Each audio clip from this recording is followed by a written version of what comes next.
Minister Fleming to the House, and I call on Senator Buttimer, please. Minister Fleming, welcome. Irish Community Air Ambulance, which was formerly known as Irish Community Rapid Response, was formed in Racool in North Cork 23 months ago. In that time, they have been tasked close to 1,000 times by the National Ambulance Service. In 2020 alone, they were tasked 490 times, and this year alone 225 times, which gives an example of the range of service and of the dedication of the crew and the staff.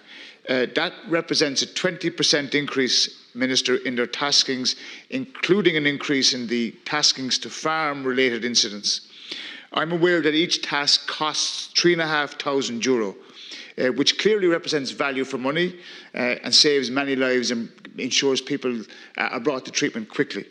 Irish Community Air Ambulance currently leases their helicopters from a company called Sloan Helicopters, who are based in the United Kingdom.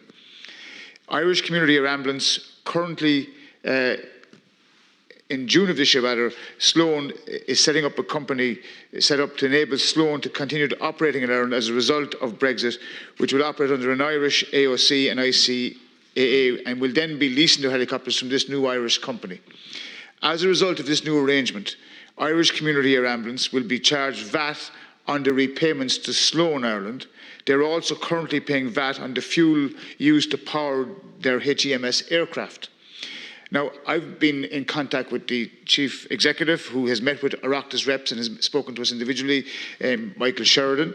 I'm advised that the Charity Minister will pay €320,000 in VAT in a full calendar year, based on their current levels of service. Now, should they provide an additional air ambulance base in the future in support of the National Ambulance Service, they would expect to pay in excess of €640,000 in VAT in a full calendar year to provide our communities, Minister, rural communities, urban communities, but in particular our communities, with a vital life-saving service.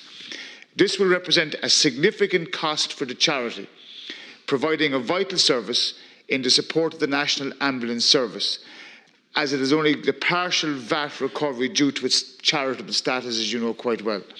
This VAT bill could instead be used by the charity to fund an additional 92 life-saving missions each year. The primary reason, Catherick, for my motion this morning is that the existing VAT relief scheme under Section 103 of the VAT Consolidation Act, in my opinion, should be looked at and reviewed. Minister Noonan in 2013 brought in legislation that provided for what's called inshore aircraft to be repaid any tax borne or paid in relation to the supply or to hire, the intra-community acquisition are important, or the repair, modification or maintenance for it. I appreciate, and I'm sure you do, Minister, the difficulty for Irish Community Air Ambulance in raising funds in this pandemic, but also it's life-saving work that they're doing.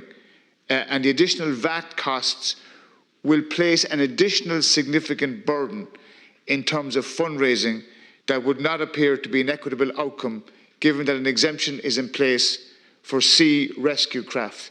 And I'm not creating a competition or adversarialness, Minister.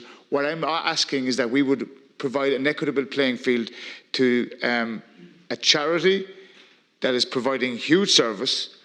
Irish Community Air Ambulance has benefited each community by its inception, by its work, and by the manner of its work. And I would hope that the Minister and the Government would look favourably in the request. Thank you.